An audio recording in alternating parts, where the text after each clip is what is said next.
Weekly live here with you on a Thursday. Mike Carver and Doug Kazarian as we get you ready for all of tonight's action. We have college football playoffs semis out in Glendale, Fiesta Bowl with Miami and Ole Miss. We got some NBA tonight. We got lots of pucks, some college basketball. It's all happening. Doug, happy Thursday. How are you? Happy Thursday to you. I think some interesting NBA spreads today. The college card leaves a lot to be desired, but obviously the football is the main focal point and a little warm up before we get to the big one. No offense to the two teams playing tonight, but we're easing into the weekend, right? One college game each day, and then all hell breaks loose. So weekend with the playoffs.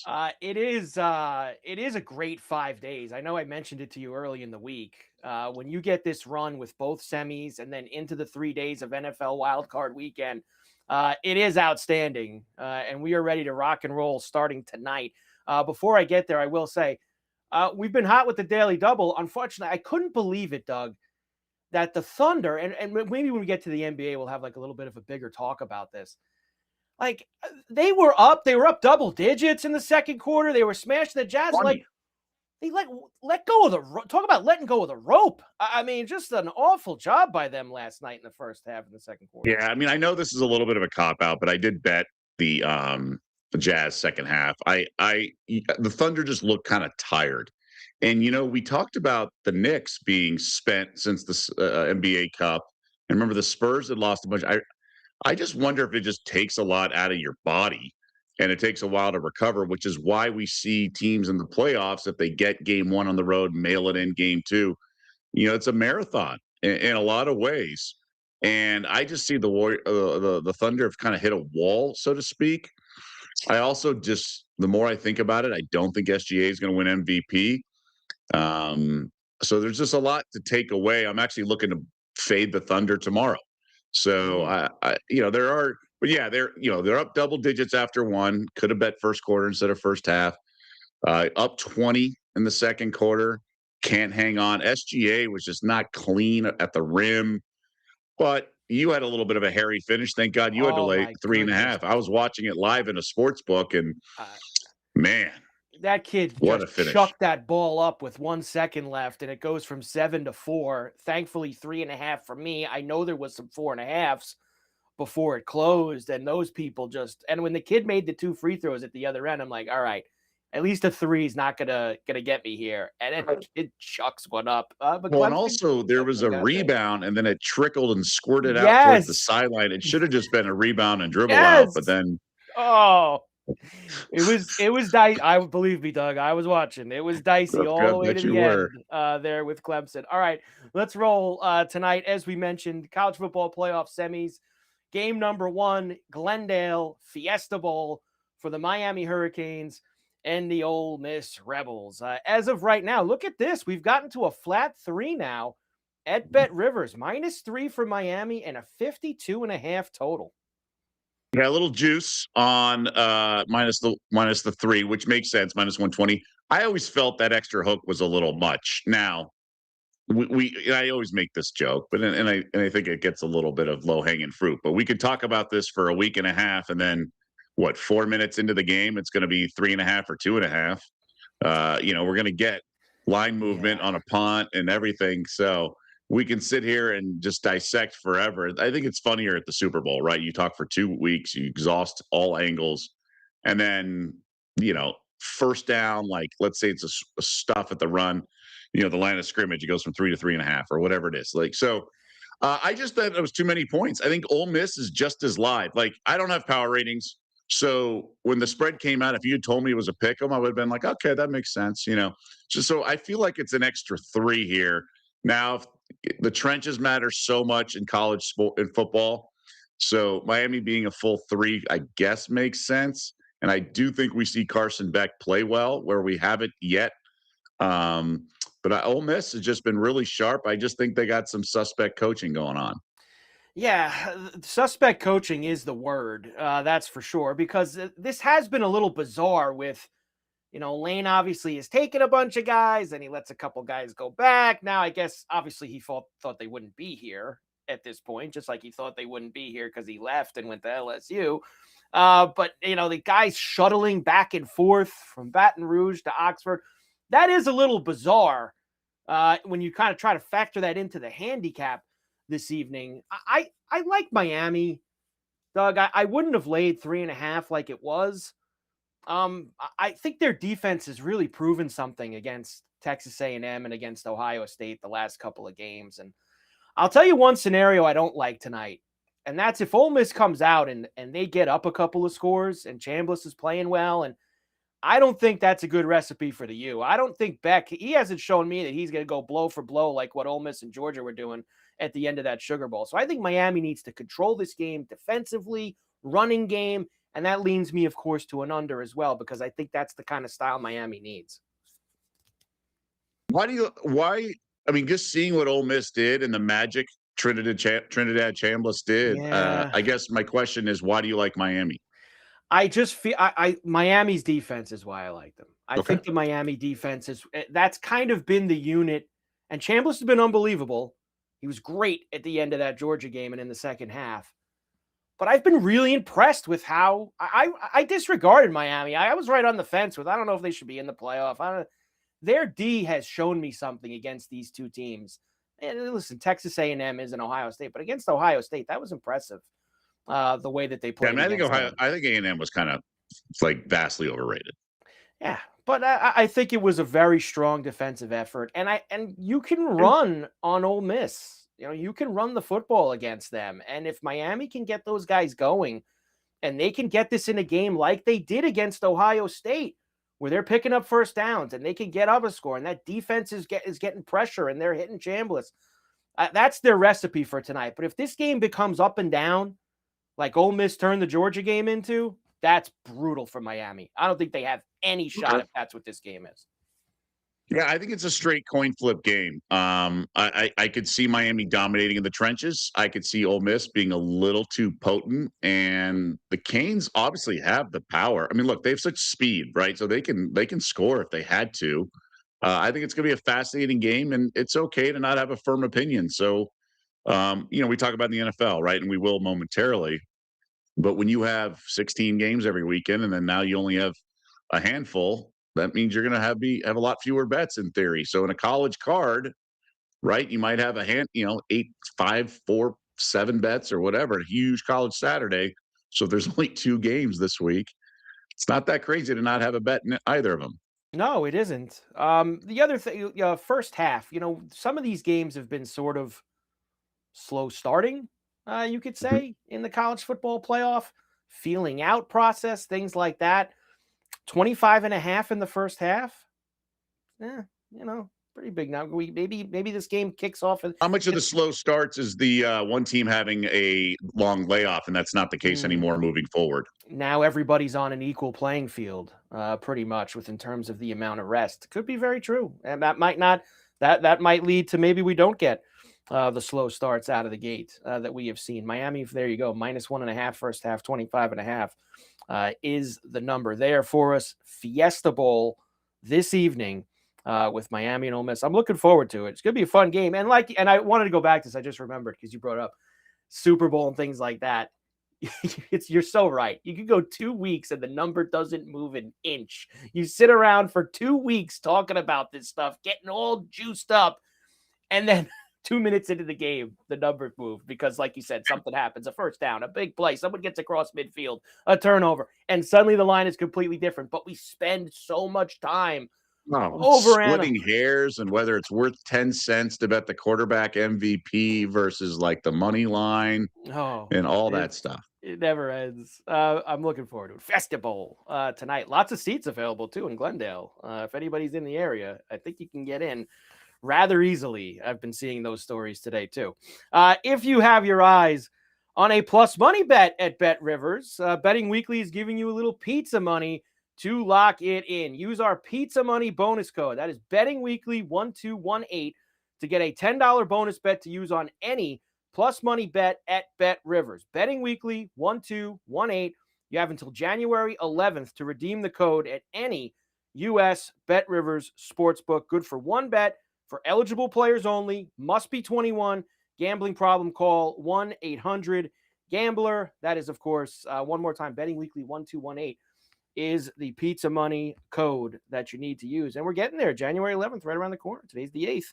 So make sure you get it in and you use that.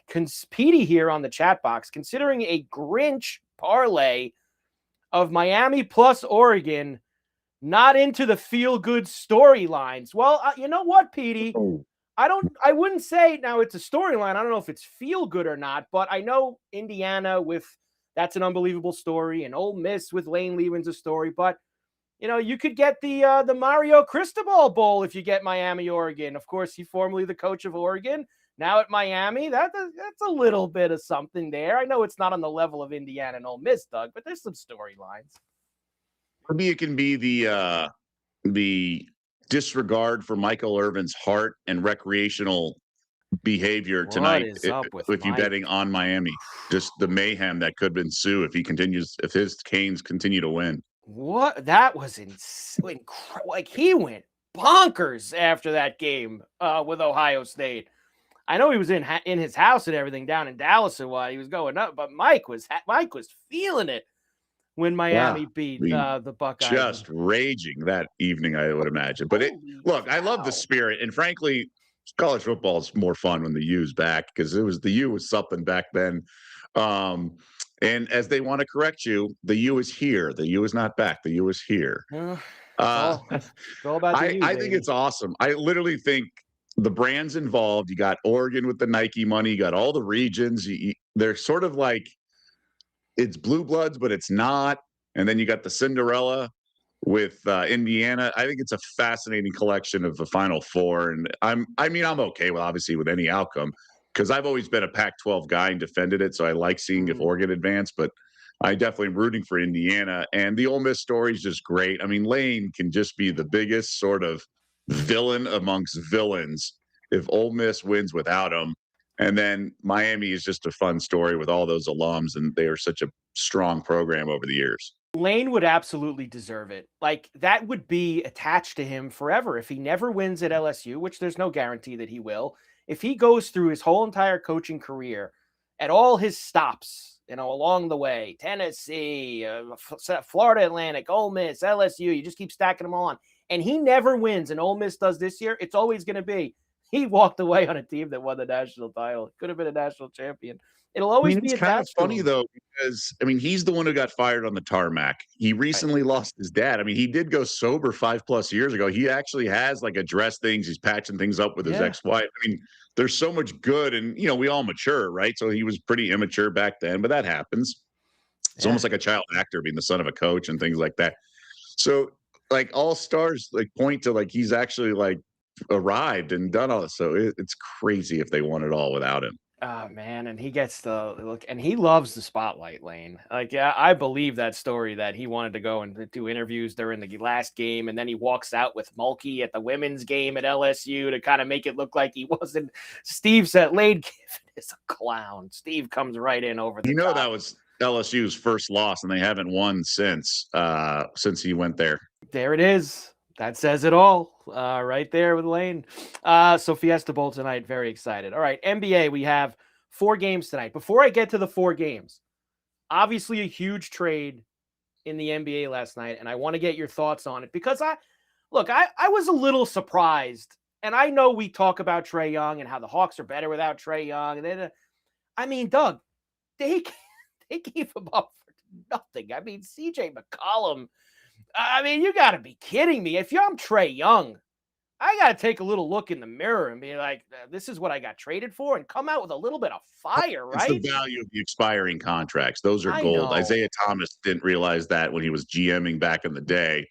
He couldn't understand why all these people wanted his guys. And then he learned later how valuable they were. So I think they're going to flip them. And look, this goes back to sort of the Micah Parsons deal. Everyone's like, oh, look who the Cowboys got in return. It's like, yeah, and you also have to pay Micah Parsons all that money. Right. Don't overlook that. It's not just the talent in return. Trae Young is not worth his dollars, okay? Doesn't play defense. He's a nice player. I'm okay with him being an all-star. Fine. He's definitely better than I thought he'd be.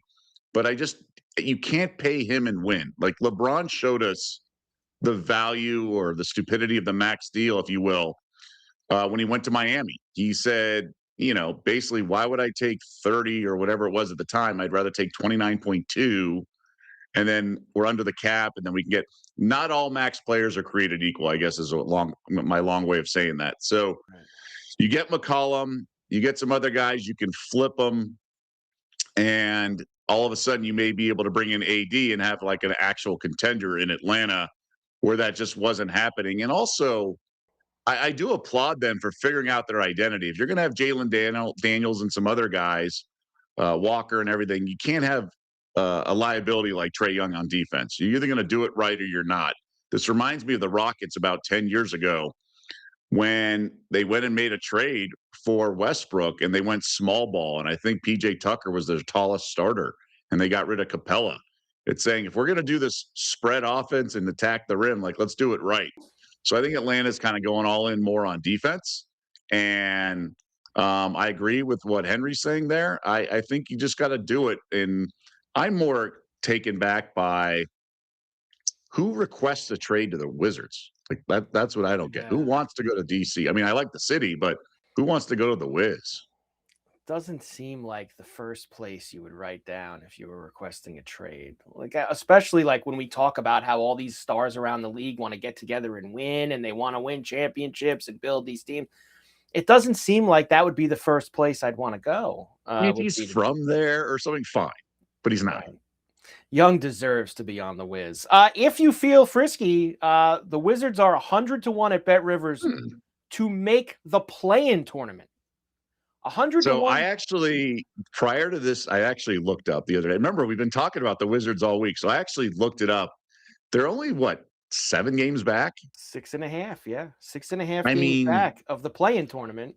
And you it's might get not a that crazy. slightly motivated Trae Young to kind of, you know, let me show you. And me, well, I mean, he never plays. That's also another problem. It's not like he's even going to be out there. The guy hardly ever plays, too. Well, I mean, the reason I was So, thinking about it was McCollum. Like I've been joking that these are my Wizards now, and they've been great against the spread. Heck, they win outright as big dogs. They're saying all the right things. Their coach has been fantastic. If you really want to split hairs, yeah. so let me put it this way: I wouldn't lay the opposite. I wouldn't lay 1 to 100. Yeah, there you go. Tonight, 4 games. Let's roll here this evening. We'll start with the NBA TV game where we get the Heat into Chicago against the Bulls. Heat road favorites -7, 238 flat the total. All right, so still no Josh Giddey for Chicago, but it looks like Kobe White's going to play. And this Heat team, I've talked about it. They're really pretty overrated. They had a nice start to the season. Tyler Hero's return has sort of disrupted things. Herter is questionable. That's a big one for me because he's a big weapon off the bench. And I think if he goes, I'd lean to the Bulls here. Miami just leaves a lot to be desired. Hawkes is out, but 7's a big number. Bulls have a lot of firepower. I think it's a stay away, which is too many moving parts for my liking. Yeah, too many moving parts indeed for it. So Heat -7 on the road this evening. Elsewhere, let's go with the Mavs. The Mavs are in Utah against your Jazz, who, of course, as we mentioned at the top, found themselves in a battle last night, losing in overtime to the Thunder. Now they play second night of a back-to-back at home against Dallas, who, of course, was in Sacramento and barely won on Tuesday night. So they did get a day off. -5 for Dallas on the road. 242.5. Let's go. This is really interesting. Overnight was 7.5. I couldn't believe Ooh. it. So I still lean to the Jazz here. I'd play it. I'd play first half Jazz team total over. I'm not that impressed with Dallas right now because couple things. I think Brandon Williams and the other younger Nebhard guard are just not cutting it at point guard. So they've gone Max Christie starting and sort of asking Cooper Flag to do a little bit. So they're going like no point guard, and their offense was just sluggish against the Kings, up and down, like carrying a piano on their back. And they got there because the Kings they're the Kings. I don't think they're going to get away with that. I like the Jazz first half because they played overtime, as you mentioned, with OKC yesterday. I think they're going to play hungry. They have depth, which is nice, although Nurkic may not go tonight. that second unit's pretty decent. So I think they're going to push the pace, run them up off the court, and I think they're going to get their points. If Dallas wants to hang, fine, but I don't think they're going to be able to. So I like the first half team total over. I like the +5. Of course, I love the +7.5 more, but I also like Cooper Flagg's props. Mm. Now he's playing off the ball more than he was when he started the year, but still, the offense is running through him. His rebounds plus assists has gone over, I believe, in 11 straight. And it's been 9.5, then it went up to 10.5, and it was 11.5 the last game. I mean, he's going like 8 and 6 every game. If you want to get a little frisky, plus 195. He did have 5 at halftime the other night, but didn't get his 6. And I had over 5.5. Did not get his 6 to the final minute of the game. So Ooh. 5 at half, and it was a sweat. And I may have been screaming at the TV a couple times, but because he's not just dominating the ball, right, and they're not running the offense purely through him, but he gets rebounds. Now, AD and Gafford start. So you wonder, is like, how the heck is he getting so many rebounds? He just does. I think they also stagger the playing time too. So I think he's on the court when the bigs are not, mostly, except for the start of the game. So I don't know if I'd play 15 plus, but I would definitely play like whatever it is, over 11.5, 12.5. I think he's just going to get there. And he obviously every game he gets more and more comfortable. So there's options across the board there, but those are the ones. And then just his straight assists, he's been getting there. I just worry about the offense in this game because it's not a long road trip, but they had 4 games on the road, then 2 at home, and now 2 more on the road, and they just looked so sluggish. But to get 6 plus assists is -113. It was +110 the other night. Now Utah's a little bit more higher pace than the Kings game, but that's your breakdown of Cooper Flag props. It's probably a little lengthy. Cooper Flag tonight against the Jazz, over 5.5 assists. You got, of course, the assist and the boards there as well. Pacers are in Charlotte against my Hornets. Hornets lost a tough one, a 1-point game to the Raptors. Oh, that quickly hit it at the buzzer, right, Doug? Was it quickly you hit it for the Raptors? Wow. Yeah, you had 2 buzzer beaters, one a bank. Quite the night in the NBA. It really was. 97-96 was that Raptor win. So tonight the Hornets home again, this time for the Pacers. Now this has crept up to 4.5. I did see, because I know you were going to mention this, Brandon Miller probable now, been upgraded to probable for tonight. So -4.5, he's been on fire. 232 flat is the total. And LaMelo's also probable. I think you got to pull the trigger here. This Pacers team really stinks. They have not won, I believe, since December 13th. I've mentioned it a couple times. Rick Carlisle still stuck on 999 wins. Wow. Nearly a month since they last won. And 2 big things stand out to me. Their defense is awful. And number 2, their offense just isn't consistent enough for 4 full quarters in today's NBA. Matherin's out a while. So when you run through Nebhard and Siakam and Huff straightaway threes, like, yeah, you maybe have a good half here and there, but I think the Hornets can just light it up a little bit too easily for a team like this. You're also not, it's not just pick them, it's 4.5, but I think you just got to do it and not watch the game at all. They have December the 8th was the last time they won. They've lost. Oh, it's a month to the day. 13 games in a row. Pacers have lost. Yikes. They stink. Amazing. I mean, look. But I think they're tanking. I really do. Now, they're not just blatantly tanking, but I think they're okay with the losing. I really do. It's a soft tanking. They're soft tanking. Yeah, it's like a 1-year sabbatical. They're going to be back in the mix when Halliburton returns. And they'll end up with probably a really good player out of it if they continue a loaded draft. Continue to lose like this. You'll be all right. And finally, 4th game tonight. The Cavs are in Minnesota against the Timberwolves. Timberwolves -2.5 this evening. I did see Ant was a game time. Isn't he every game now at this point, Anthony? The last time he had this, I don't know if diagnosis is the right word, but status, he played. So I'm expecting him to play. 2.5 for the T-Wolves at home, 237 the total. Problem with Minnesota is they're just so unreliable. I just can't get involved. They've won too many in a row at this point, 3. They're due for a stinker. They do have an interesting home and home. So today they host Cleveland. Saturday they're in Cleveland. Something to keep an eye on in that regard. I'll say this: Gobert, he might be Defensive Player of the Year again this year with with the injuries and the minimum playing, but he's been a beast on the rebounds.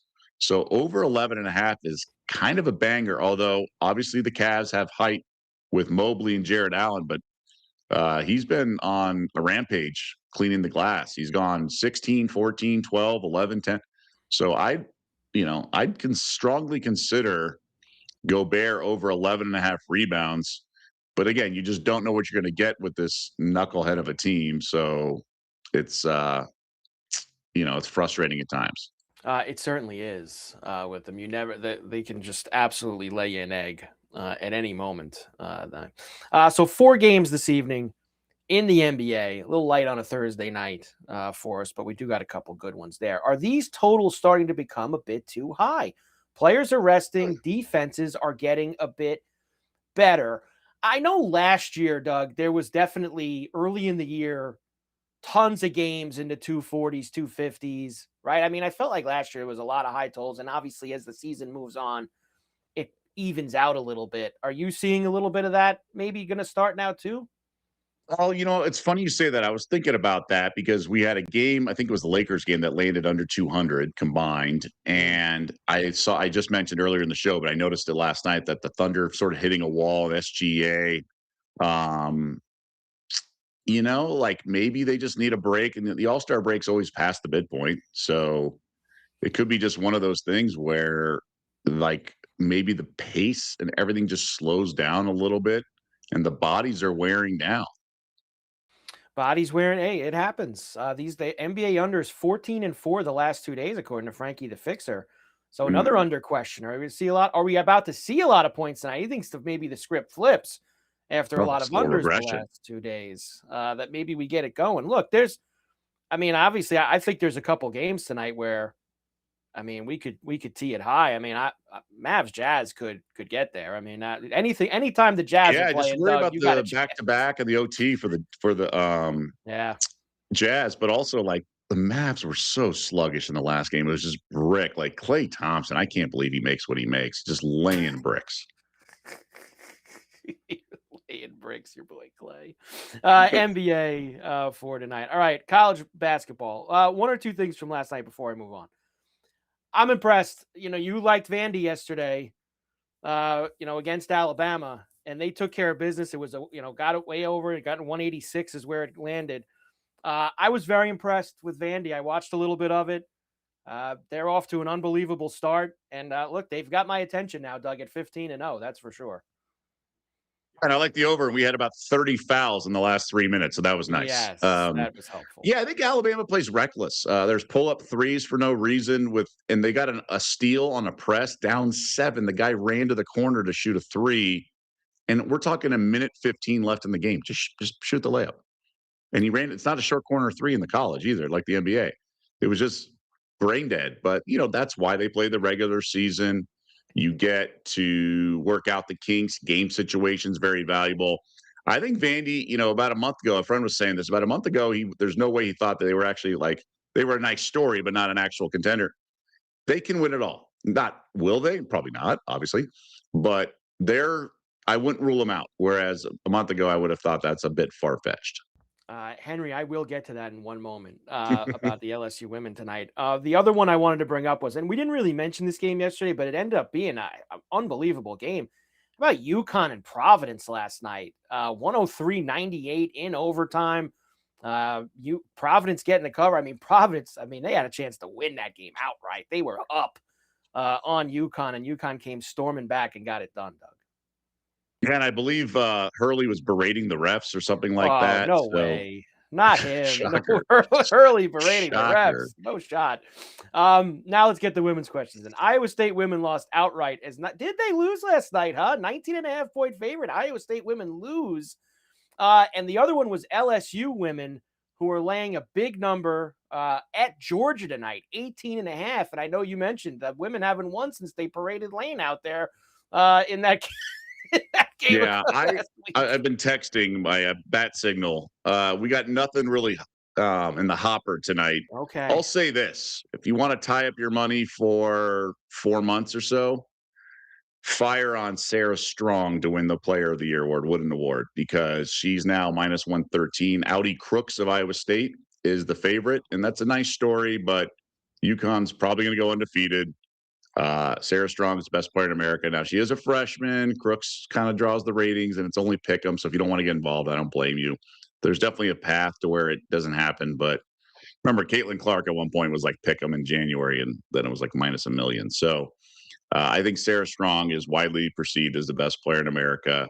Not flashy, won't lead Sports Center highlights because AZ Fudd is going to do it. But Sarah Strong's the player of the year in my eyes. And, it's kind of like a tie up your money for a few weeks, or a few months, I should say. But that's a good bet in the women's world. It's not bad if it wins. There's nothing wrong with tying up your money if it's gonna come It's back. It should be like minus $3. There you go. All right, men's hoops tonight.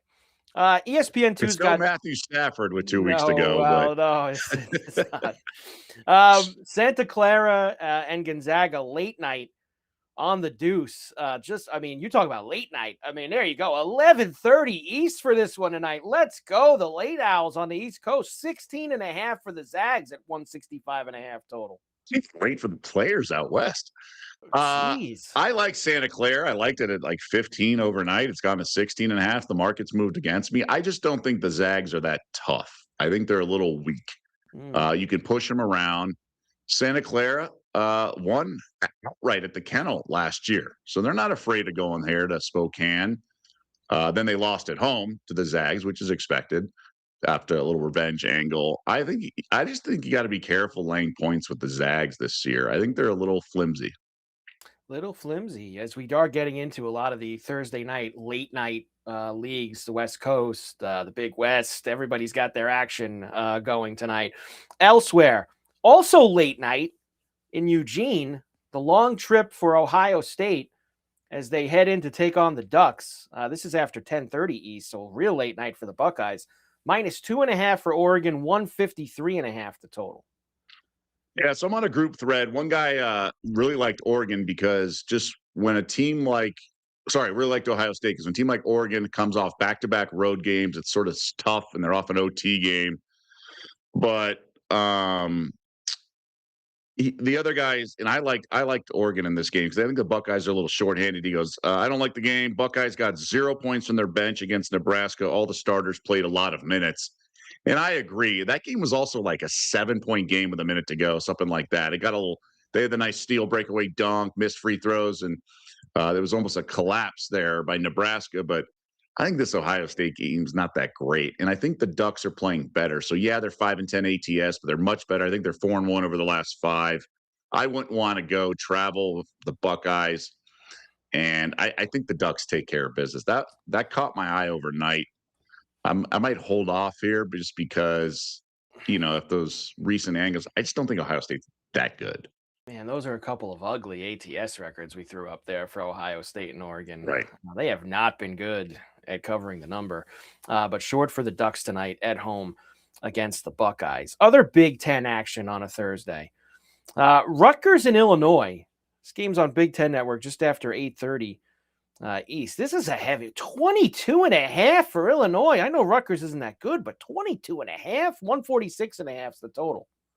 Well, I got a guy who's pretty adamant about laying the lumber here. Really? Illinois also had a little bit of a nail biter with Penn State, so this could be a breakout game. Rutgers got the nice win at the rack over Oregon.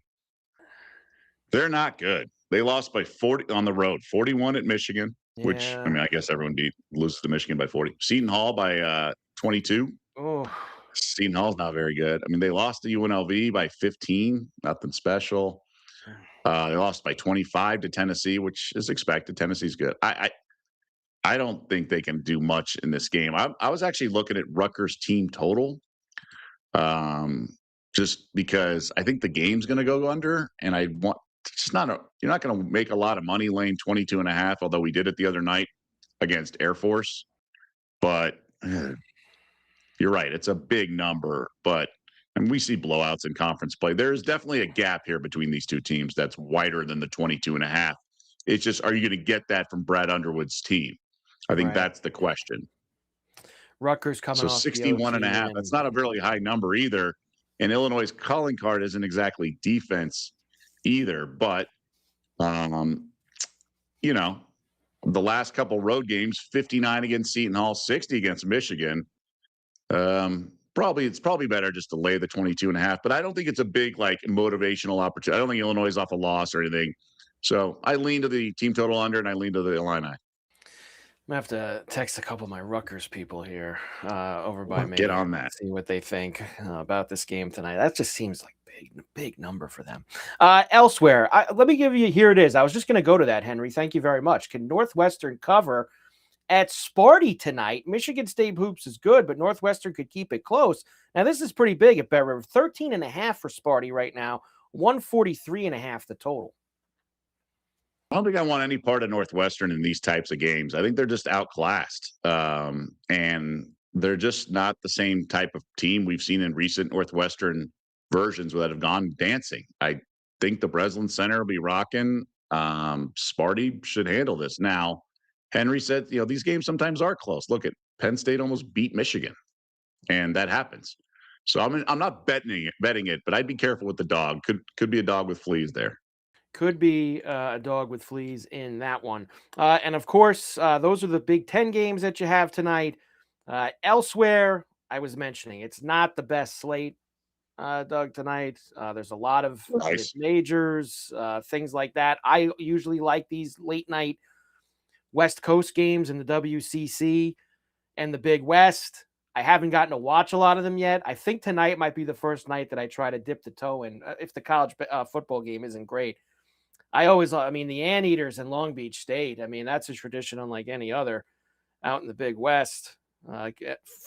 San Fran and LMU, Loyola tonight. So there's a couple games I might. 9.5 for the Anteaters against LB State. Anteaters, baby. 11-5 to start the year.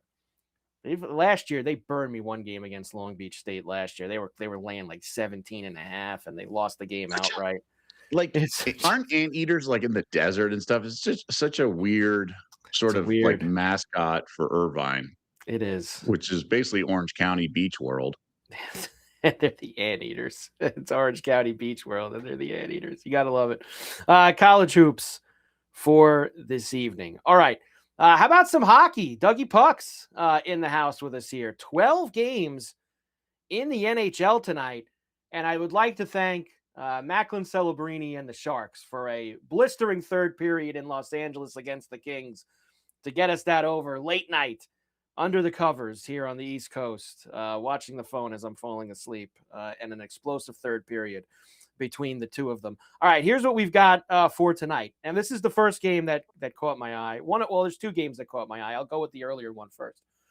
It's not very often, Doug, that I would like to, or you should probably back a team that's loses a game 9-0. And I don't have any historical data. Teams that lose by 9+ goals, what they do the next game. But I would have to believe that the New Jersey Devils, over the past 36 hours, have had a lot to think about getting embarrassed like that. And I think they're going to come out with a little bit of gas tonight at, as you like to call it, the Igloo, the PPG in Pittsburgh against the Penguins. Now, the Penguins have been playing well. They've won 5 in a row, which gives me a little pause maybe. But you know what? I'm taking the Devils tonight for bouncing back after losing it, because of all the charts and graphs. People also told me, Doug, that the Devils should have won the game, even though they lost 9-0. They were like 78% on the should have won meter. It was just Sorokin stole the game. It was 9-0. That was hardly steal the game when it's 9-0. I think the Devils plus 102 tonight. I'm going to take a shot with them in Pittsburgh. I love the thought process. Let me ask you this to further this. Do we like them first period? Now, there you go. You see, Doug, this is why I talk to you. This is why we even, Devils to score first. Let's see what we have in the first period tonight. Also, remind me, was that the game you discussed that had the terrible goalie? Markstrom played the other night. He's their starting goalie, and he was left. So that was a different game we were talking about. That was just Swiss cheese. Yeah. How did the Devils score a goal versus Skinner? Skinner's been playing well since going to Pittsburgh. He has. Devils first period. The three-way money line is plus 195. It's minus 104 if you throw just the straight money line in there. To score first, see if they have that listed in there. Don't see that one right now. I'd have to find that. What Look a about little like deeper. no goal first 5 minutes? One of those things. Just because if Skinner's been playing well and Devils are going to be playing hard, right? That's what we think. First to Yeah. the puck, stuff like that. Then they're not going to get sloppy on D. Well, Then I would say, for under no goal first 10 minutes kind of thing. well, 10 might be better for you because the no goal first 5 minutes is minus 245. That's a pretty Yeah, big number. yeah, But we don't get that. minus no goal first 10 minutes is plus 118 for no goal in the first 10 minutes. So that may be a little bit more How's the gas for Devils you. goaltender? Well, look, I don't. Markstrom should be in a bad mood after what happened the other night. Now, I would assume they're going right back. They might start Allen tonight. Actually, let me get you the. I didn't when I looked right before the show. They hadn't had it up yet, but he seemed upset that Sheldon Keefe left him out to dry in that game. So let's see if Oh, Mark. he had to stay between the pipes all Oh, game. he left him in the whole game, all 9 goals. He left I Markstrom like in that. there. Yeah, let him eat it. Jake Allen unconfirmed for it. Markstrom did say afterwards, it's embarrassing. We want to apologize to the Devil fans. So they did not confirm for tonight who it's going to be. But either way, Doug, the team as a whole should be embarrassed off of what happened. And I'm going to go with the Devils here to try to get a little bit of effort. The other one Under that 1.5 is minus 102 for the entire first period as well. Okay. Minus 102 for the entire first period on the under there. The other one that caught my eye, and sometimes we talked about streaks a lot, especially when we've done some of these hockey games.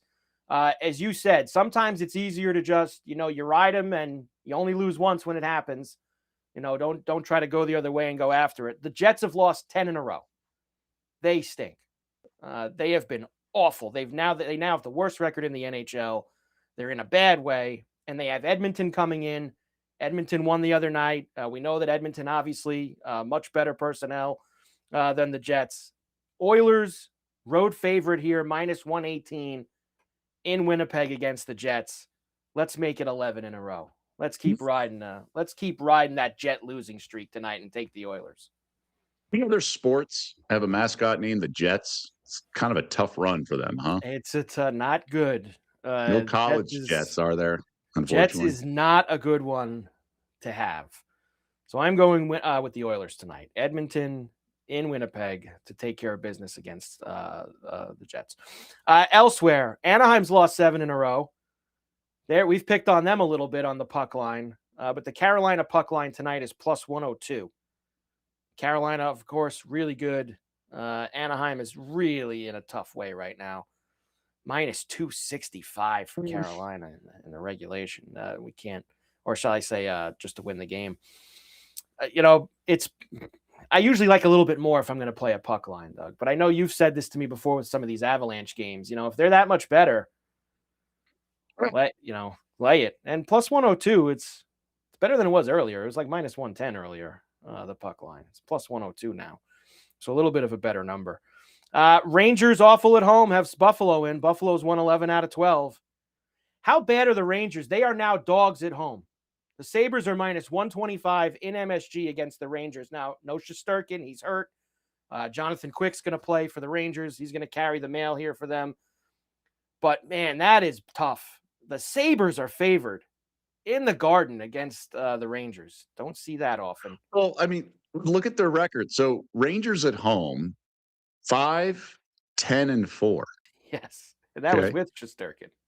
On the road, 15-8-2. Yeah. They have 10 more wins on the road. It's amazing.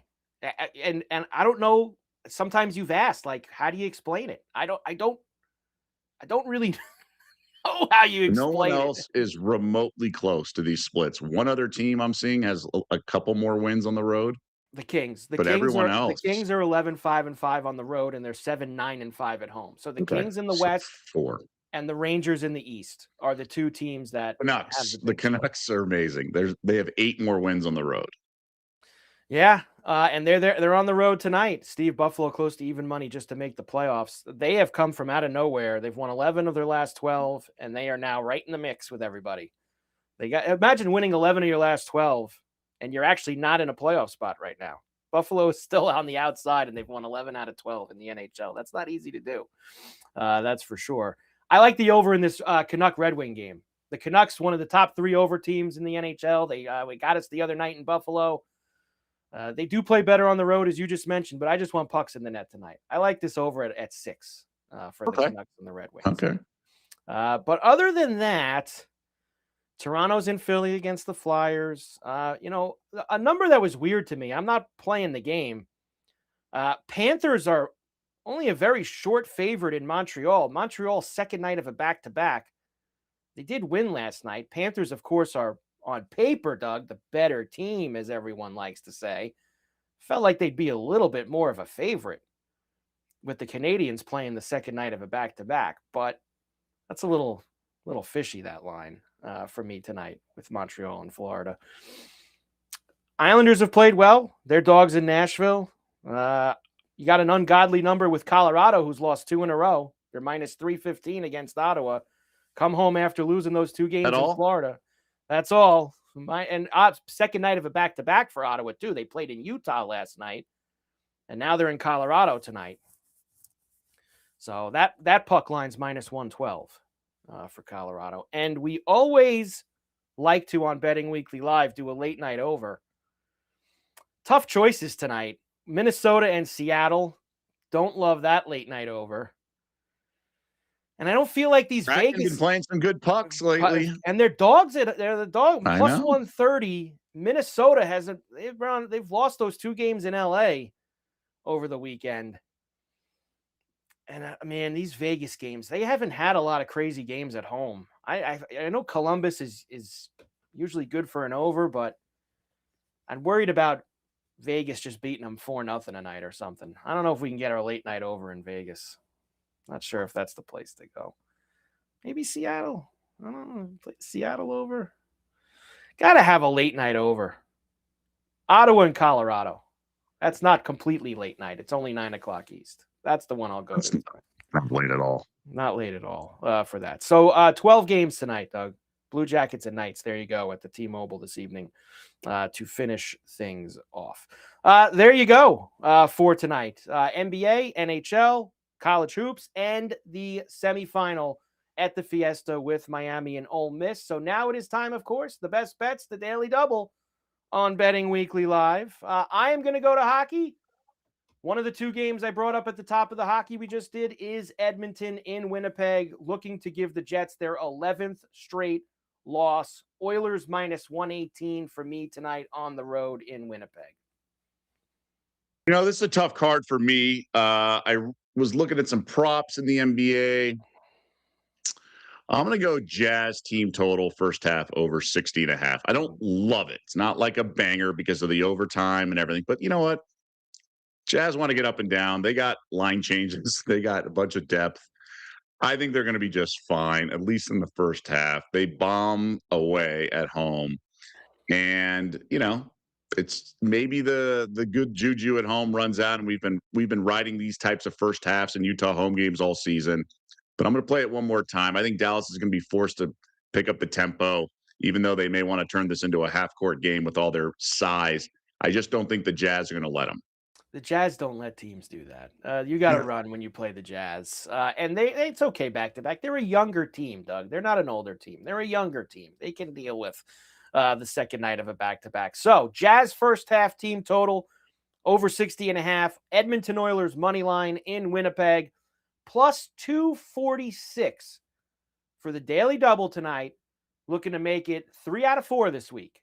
We get it tonight. Looking for 3 out of 4 on the Daily Double side for us. And hey, if you like plus money bets, like plus 246 for the Daily Double, if you have your eyes on one of them at BetRivers, Betting Weekly is giving you a little pizza money to lock it in. Use our pizza money bonus code BettingWeekly1218 to get a $10 bonus bet to use on any plus money bet at BetRivers.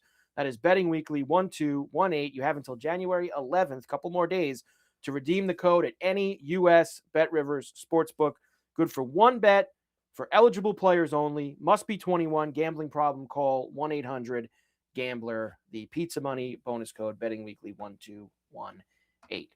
There it is, the daily double on the screen one more time. Oilers and Jazz first half team total. We are lose a peg to the window. Let's hope so, Petey. Lose a peg tonight with the Oilers in town. All right, Doug, tremendous job. As always, we will see you tomorrow. What a Friday we've got. We've got the Indiana-Oregon game tomorrow night.